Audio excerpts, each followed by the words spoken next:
Hi there, and welcome to Montessori 101, a live show from Child of Redwoods, all about the magic of Montessori.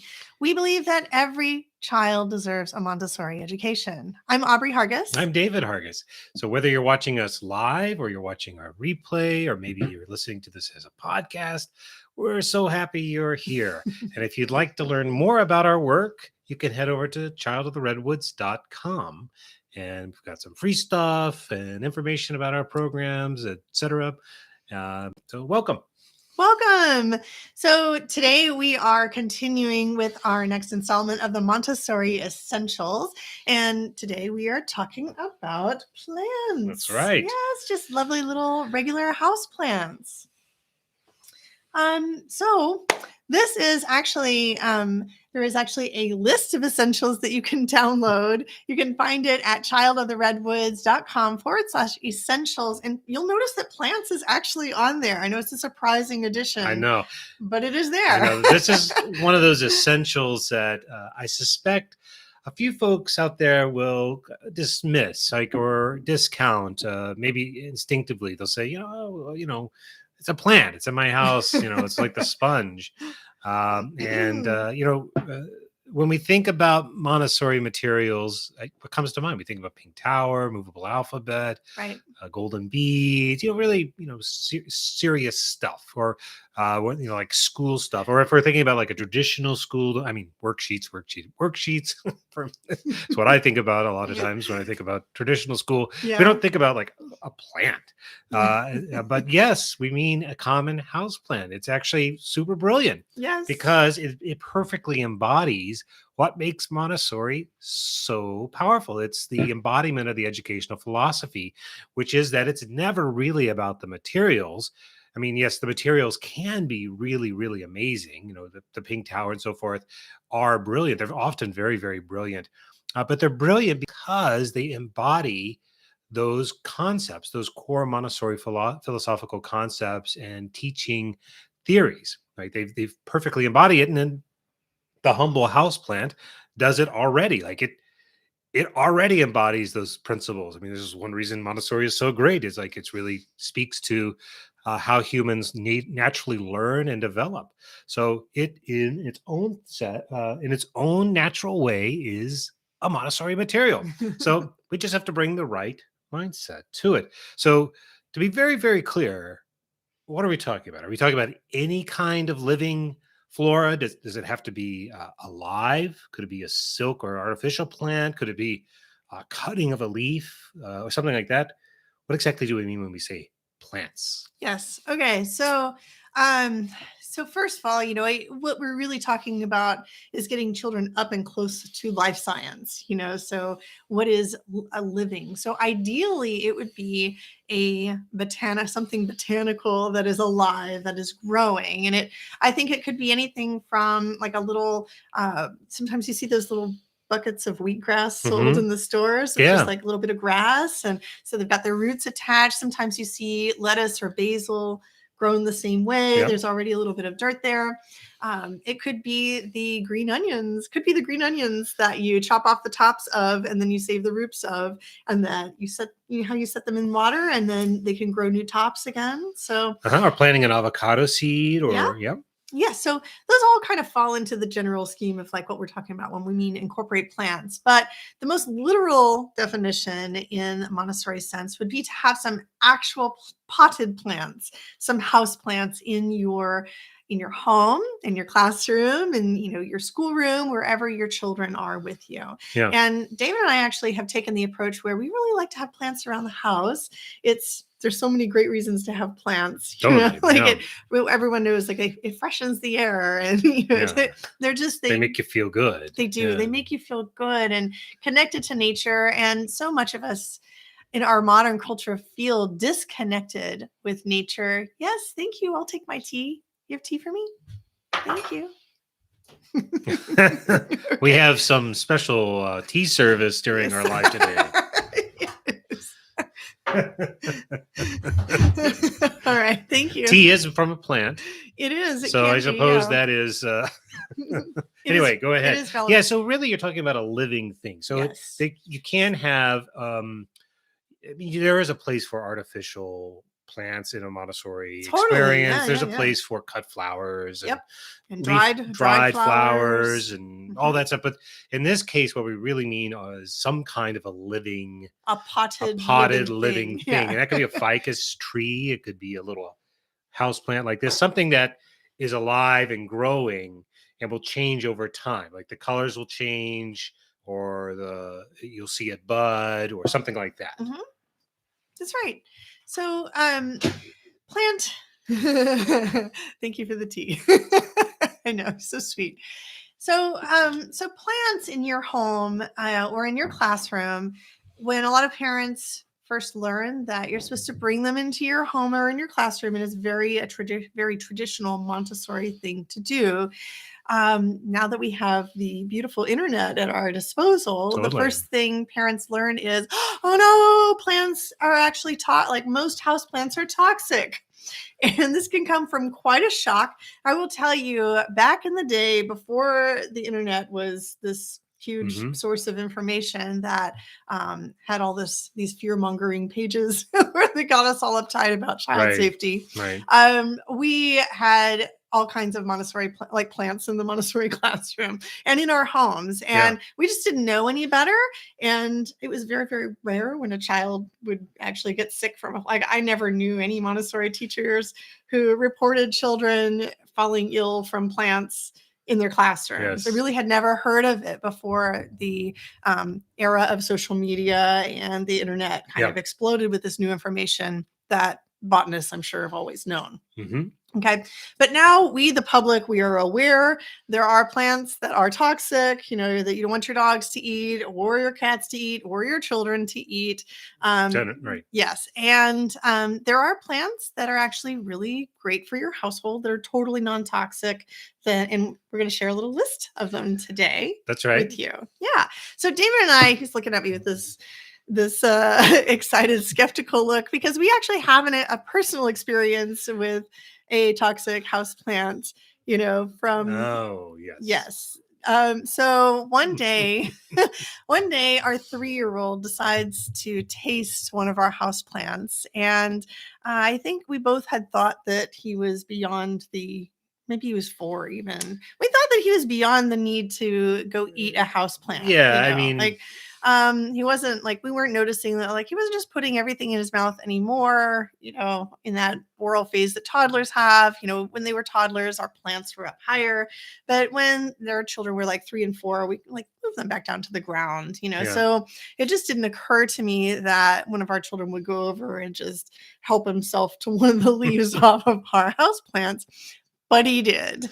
And it happened to be a plant that is called the dumb cane. It's called Diffenbacula, I think Diffenbachia. Mhm. And it is known for numbing your mouth, making your mouth feel like it's on fire, like you ate a hot pepper, and really preventing you from being able to speak and tell anyone what's going on. So all we knew at first was I was home and you were at work, is that our child came up to me and was like, and he wasn't like crying out and there was no terror, there were there were no tears, it was just like just like in shock. And I knew immediately something was wrong, and I started Googling the heck out of everything. Kind of, and then my oldest brought me the house plant, and it was just like there was the leaf and there was a clear bite that had been taken out of the leaf. Yeah. So the great thing is, friends, and now that I've had this experience, I could share this with you. The great thing is that most toxic houseplants or houseplants that are listed toxic online, common houseplants that are toxic, are not going to kill your child. Most of them are just going to, they will either like make your mouth feel like it's on fire. No, they could numb the mouth. They could, if your child is allergic, of course, that could cause an allergic reaction. I'm not saying never, but I am saying the general majority of houseplants are going to cause milder toxic reactions rather than extreme toxic reactions. So the dumb cane actually is a plant that can cause more of an extreme reaction. And it's just because of this compound that it has in its leaves, that can cause that. It can kind of swell your throat, and it can make your mouth feel numb. so that you can't really talk. It's also given the name of mother-in-law's tongue. Hmm. Hmm. Hmm. Which is kind of fun. I guess. So my tip is to stay away from that plant, and anything that is, really labeled as like could cause your child's mouth to go numb, that sort of thing. But there are also plants that are on the list of toxic house plants that are actually not super toxic. And I never had any issues with it. This pothos plant is a super common. You probably have seen a plant like this. And, here I feel perfectly safe to touch its leaves. I'm not worried. And I even have super sensitive eczematic Yeah. skin. Yeah. And neither I've never noticed any rashes from either of our children from touching any of our pothos plants. Mhm. That being said, like, it's not a plant you want your dog or cat or even your child to eat, right? It's not a food safe plant. And they say that it can sometimes cause allergic reactions Mhm. in children if they get like the little, sometimes the fluid that comes out of these plants will look a little milky or something, and that can cause a little bit of a skin irritation. So it's not that we need to be terribly afraid if we see a pothos plant, or any of these other mildly toxic plants in our Mhm. homes. It's just that we want to be aware of what we're bringing into our home during different ages of our children's lives, like, Yeah, that's and right. and just knowing, like, being able, our ability to educate them, how we're going to teach them how to care for these plants, knowing whether, if your child is in the first plane of development, under age 5 in particular, they might want to go and taste your plants. All right. So it pays to do a little bit of research on plants before you bring them into your household. Yeah. Obviously, I didn't do that with the Dumbcane, the Dieffenbachia. And turned out it was fine in the end. It only lasted like a couple minutes, and Mhm. then he was back to normal. But again, that gave me a little kick to do some more research, right? Because so yeah. Anyway, have lots of plants in your household. Do your own research. I would go by like your country or your state's government poison control page. Yeah. I know that the state of California has a really great list, and they actually will list which house plants are perfectly fine for kids, and which household plants in particular might be a problem for dogs or for cats, for pets. And so it can be different. What is poisonous to your dog might not be to a human, vice versa. So it just does pay to go and do a little research. But Totally. also that you don't need to go and freak out if you have houseplants around. There are a lot of ways to display your houseplants that, will kind of keep them out of the general reach. Sure. I mean, if you're in that first plane, I mean, a toddler or something, you put it up on a windowsill, Yeah, or on a high a high shelf. shelf. Yeah. We had Now, all kinds of plants in our toddler yeah. classroom. The children were heavily supervised, and they all were up on the windowsill. So, Yeah. So, I mean, bottom line is do your research. Some plants could be more toxic than others, or definitely are more toxic than others. Caveat emptor, but don't be afraid because plants are actually super great to have in your house, and they're yes. really, really valuable for kids. Yes. So here are some plants, just as a little quick list of non-toxic plants that you don't need to worry about. Number 1 is the African violet. Now, if you have your child, we don't have an example down Yeah, here. we used to have one here. Well, it's up in the kitchen. Oh, I just see. didn't Right. bring it. It's gotten so big. Ah. It's so heavy. I just didn't bring it downstairs. We have had super success with African violets in our house. They are very delicate, kind of fuzzy plants. They don't cause any toxicity, but they are a great plant actually for you to teach your child how to be very gentle with the plant itself, because their leaves are very, very fuzzy. And when you water them, you want to make sure that you kind of lift up the bottom leaves and water the dirt down under rather than the leaves themselves. So this is not a great plant for plant polishing.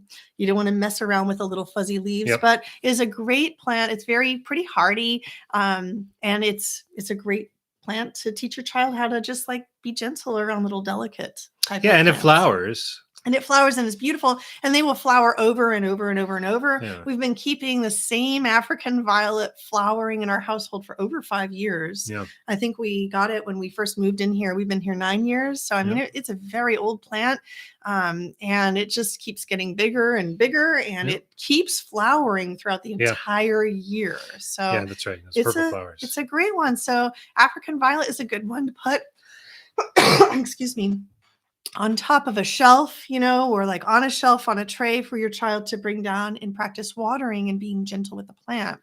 It does like to be near a bright window, but not too much sunlight. Second one is the spider plant. And I do have an example of a spider plant.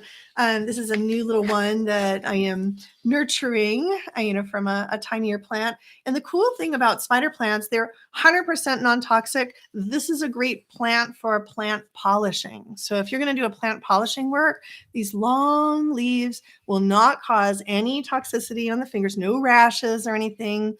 They are, as most plants are, they're delicate, but not so delicate Yeah, that they're you need not. to super worry about them. Yeah, they're They're fairly pretty, hardy. they're hardy plants, yeah. And the coolest part about them is that they grow these little baby plants, which I don't know if you can see off to the side. I've even got a little baby plant right here growing. And when when the baby plant is really kind of off to a good start, and this is probably a good time for it, you can cut off this baby plant and then put it in a little bit of water and it will grow roots, and then you can have another little spider plant like this. Or you can continue to grow your main spider plant and it'll just keep populating with little babies and until it gets very long, long little lines of little babies. And then you'll have lots of plants to share with your friends, which is great. It's a great gift for kids to give other kids or for them to give their grandparents. And these are also the kind where you can clip it in. If it's hardy enough, it'll go into the water and you can watch the roots. Yes. And that's a great thing to do with kids, maybe you guys have memories of planting a pinto bean or something and watching it sprout and seeing the roots grow. And you can do the same thing with this guy. Yes. And you can do it with a pothos too. And we this is probably the most common one that you see in water like that. And we have done this many, many, many times. You can even see with this one, a root is growing. But again, it's not the best plant for plant polishing because it is prone to possibly giving you a rash, even though it's never happened to me. Okay. Let's see. So the next one is ferns. Ooh. Ferns have been tricky for me. We've Yeah. never really been able to consistently keep ferns. I have a feeling that it has something more to do with user error. Operator error, not... what I like about... Well, first off, ferns are our oldest son's favorite plant, I think. And they're very, very cool because they're old. Excuse you. They're very old in terms of like evolutionary development. I have to go get a cough drop or something. Got a bit of a cold here in the house. Good thing we had that tea service brought to us. It's amazing. And if you go and interact with the fern and you turn the fern leaf, the frond over, you can often see the little spores. And for the older kids, this can be a really great lesson in terms of how different plants and different creatures on the earth propagate and spread. And it can even lead into all kinds of really interesting conversations about the development and evolution of plant and animal life on the earth. When we say, well, the seed actually develop later. Well, how did plants propagate if there weren't seeds? The earliest plants propagated in other ways. And then you could see examples of, spores and how spores spread and so forth. So ferns are a really great way to open up that kind of exploration of the development of plants. Hey, come on back. We're having a real adventure episode today, aren't we? Yeah. Okay. The adventure continues. Adding to the adventure. All right. But anyway, the other thing that I like about ferns, and sometimes with the fern, when you rub along the frond, it'll kind of fold up. And so it's also when you have a little one and you're able to show the way that the plant interacts, and then it kind of leads you to sort of talking about, well, the plant doesn't have a brain. How could it know to move? And so it's a wonderful plant in terms of exploration of the plant itself. But it's also great because in terms of the dirt, it's pretty hardy. Sorry. You're just going to have to keep reading through the list. We're going to keep going. So they're pretty hardy as a plant. Hens and chicks, I don't know this one. We're going to read together. So these are succulents. They're often completely non-toxic and also very easy to care for, provided that you have planted them in sufficiently sandy, gravelly soil and offer them a spot in a sunny window. I didn't know they were called hens and chicks. That's fine. Yeah. They are also prone to populating mini versions eventually, although you may have to wait and cross your fingers. Succulents are another one of those really amazing kinds of plants. They look so different than these very leafy style, and they can be really nice to touch. Sometimes they can have a very soft leaf. And so, thinking about for a little one who's, again, with the caveat that you want to make sure that there's nothing that's going to irritate the skin that's going to comes out of the leaf itself. Don't pet poison ivy, right? Or or stinging nettle in general. But as long as you're comfortable with that toxicity, for a little one to rub their hand very, very, very gently over these different leaves and to feel the way that each leaf is a little different, like whether it's waxier or fuzzier, whether it's pricklier or softer. And a succulent is, it's going to give you a whole different sensorial experience. And they feel great to adults. We love sort of, if you ever go for a walk in the woods and you feel the leaves, it can feel amazing.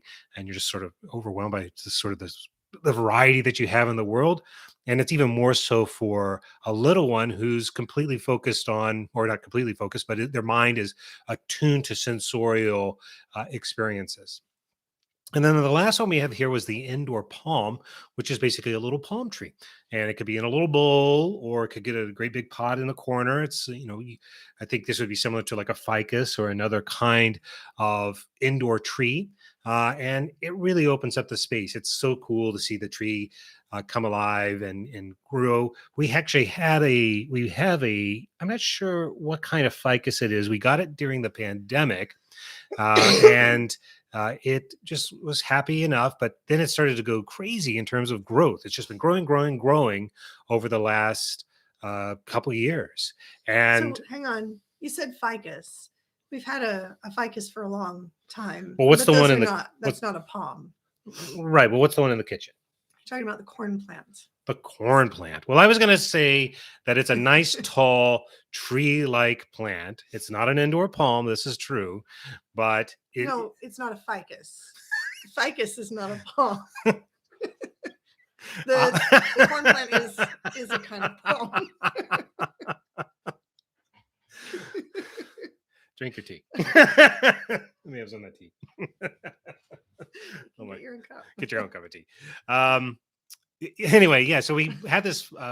You bought it during the pandemic, and because we wanted more greenery in the house, which is like why are plants Montessori? I mean, they're Montessori because they are first ever. I mean, we don't know for sure when humans started to bring potted plants or plants of some type into their environment. We have evidence in China and in the Greco-Roman world that goes back millennia.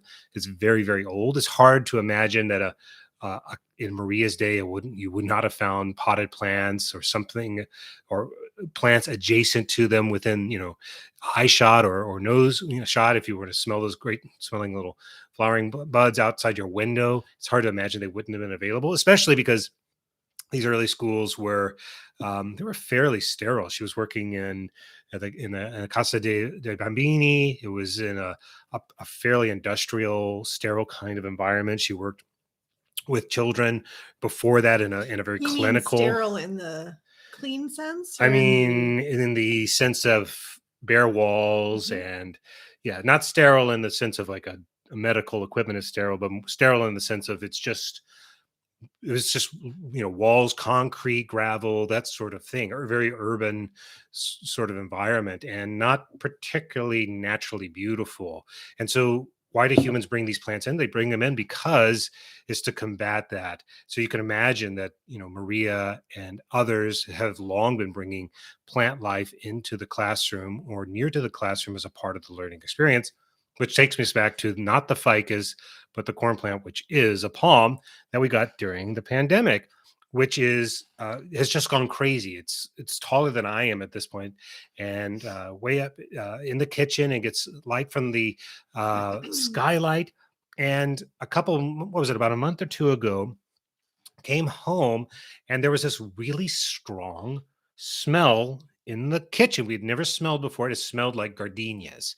And I didn't, it was like, maybe it's a new kind of soap. And then you said, what is I that? thought it was like coming from our compost or And then we, something. right. So then we were like, maybe it's just some weird combination of smells. And we took out trash and did this and that. And then eventually we realized it was this corn plant. Yeah. It had flowered. After all these years, it had flowered. And The corn plant is actually on California's approved list for non-toxic plants for kids. So it's a yeah, good one to do leaf polishing with. and it is it's too big for us to bring down here, but it had, the flower, the bud, the flowering component came out, and in time we realized that's the thing that smells, and it got more and more odorous, intensely odorous over the days. It got bigger and more vibrantly. In fact, it was so intense we would have to open the windows at time to try and air out some of the amazingly intense, and it smelled even more intensely in the evening than in the morning. So, why is a plant Montessori? Well, not only is it something that's just very, very human to have, and it adds comfort and natural beauty to the otherwise somewhat sterile environment of a classroom or even a home that's not decorated, right? And the psychological effect. It's also amazing because you can study the life cycle of these amazing creatures. And there's all kinds of discoveries, including the discovery that we as adults made when this plant flowered surprisingly after a couple of years and made this intensely um, big smell in our house. And we were like, what is this? It took us by complete surprise as adults. And so for children, it can be even more amazing, right? Because for them, the whole world is an amazing thing. Yes. And so you can imagine seeing a plant blossom, seeing leaves change color, Mhm. watching the life cycle of a plant over the course of seasons, like, for example, our corn plant, is really, really informative. It really draws them in. And then you can also start to expand to other sorts of things like drawing them, doing leaf pressings with the leaf that falls off, making a rubbing, studying them under a microscope, Mhm. collecting. As that corn plant was as its life cycle or the blooming cycle was ending, the petals and the sap began to fall. And we Mhm. had to gather it up. Looking at that under a microscope or a magnifying glass can be really, really fun. Yeah. So these are all the sorts of reasons. So there's the sort of the beatific beautifying my home. There's the psychological and emotional support that plant life gives you. And then there's all this sort of great life science that you could do, not to mention all the classic stuff like leaf polishing you've mentioned before, uh, spraying and the plants like with a fern, they're fun to spray. Or you talked about having to lift up the petals of certain plants for the African violet, I think it was, in order to water it. This is all about care of environment, very much a part of the practical life curriculum. Leaf polishing, the same thing. Taking care of the environment, preparing the environment, beautifying the environment. These are all classic Montessori activities, Mhm. and plants are a part of that. So you can see how it's a home run here, here, here, and here, right? Yeah. No, there might be some of you who are not green thumbs. We're not green thumbs either. But there are some plants that are just so hardy that they're really hard to kill. So look for those. That's Totally. what we've done. And then just embrace it. Like if a plant just dies on you, then just start over again. That's another reason why I like to grow plants that have lots of little babies, the baby kind of plants. Yeah, And then start lots of those because if you lose one, there might be another that you can bring back to life. And it is okay. It's life cycle as well. totally. But the whole process is so educative for children. The getting their hands into the soil, even if you can find a little seedling, watching it sprout, it's just amazing. And as David said, there are so many lessons that could go along with these Yeah. plants, and they are all listed in our primary course. Yep. And we also have them off and on in our constellation Well, program. and in the lower elementary, there's a lot of work Yes. on in botany. It's a Yes. whole subsection. But Yeah. I'm going to show you just one little lesson that you could do. And this is one of my favorite things is to get yourself a teeny tiny pitcher. And I mean like almost like teeny tiny tea set size, Yeah. the teeniest, tiniest Almost like for a doll's set little or pitcher. something. Yeah, Yeah. almost like a doll set. But I'm pretty sure it's like a Yeah. tiny little doll tea set. Yeah. Yeah. So this is an example of one. And then your child can actually water the plant as many times as they want with this teeny tiny amount of water. So it's a great work to allow your child to care for a plant, Yeah. instead of taking a great big plant to, you're going to have to tend your plants as well, as the adults in your family. But you could just have like a little pitcher like this sitting on a little tiny little plate or tray on your shelf for your child to just go and water anytime they want. They could go choose the plant watering activity. And in the classroom, we would actually have our children like put on a special apron or wear a little clothespin or something that said plant watering. And they would be able to just take the little pitcher and then just go water all of the plants. It's just the switch of water. In it, then take it, water the plant, come Yeah. back. Yeah. So the beauty is there's a lot of steps involved in just carrying this little pitcher to the sink, filling it with the appropriate amount of water, and carrying it back without spilling any. Yep. So I encourage you all to just go get a little teeny tiny pitcher and allow your child to water a teeny tiny plant or a big plant. And we promise you that your kids will love this. It is.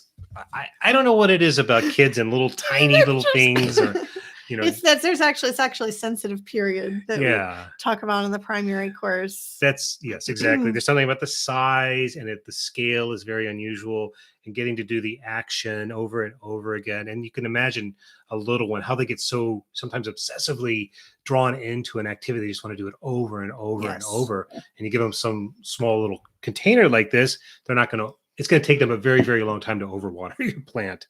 So, and it's just fascinating. You're right. That sensorial that sensation of picking it up and carrying it. So it's really a no-brainer to have plants around your house. I mean, not only is it just nice for your house and for you, it's a good for your own mental health and your well-being, especially for those of you who are like us and you live in a more urban environment where it's very, very dense. There's lots of people around. You look out your window, you see a lot of telephone wires and roads and cars. And so having a little bit of nature inside your house can really help combat that. And if you are, so whether or not you're homeschooling or whatever, just get some plants, right? But if you are homeschooling and you're interested in doing a Montessori approach, there's so many great lessons, so there's the polishing, the watering, the study of it, the observation, the drawing, the painting. There's all kinds of things you can do with them. And the sky's the limit. I have this really strong memory of our boys when they were young, loving to water the plants. They had a little pitcher and they would fill it up and they would go around the house and water it. And they loved doing that. This kind of care for environment is so important within the Montessori philosophy because we're teaching responsibility and respect. Yes. And it will live with them. I'm certain that our boys continue to have a real respect and love for nature because we included these kinds of lessons. It teaches you about how plant life works, and it gives you a true understanding of it. So I think we should stop before anything else crazy happens in this life. All right. All right. Before Aubrey has another coughing fit. Exactly. We're going to wrap it up, friends. Thank you so much for joining us today. If you would like to learn how to live the Montessori life, we'd love to have you in one of our programs. You can head over to our website, childoftheredwoods.com, and see our full list of offerings. That's right. And if you have any questions or feedback, we love hearing from you. You can email us directly at hello@childoftheredwoods. You can leave a comment on this video. We are also on social media if you need to reach us that way. We just like interacting. And again, you can always head over to our website, childoftheredwoods.com, to get the free essentials list and a whole bunch of other free stuff that we think you'll like. So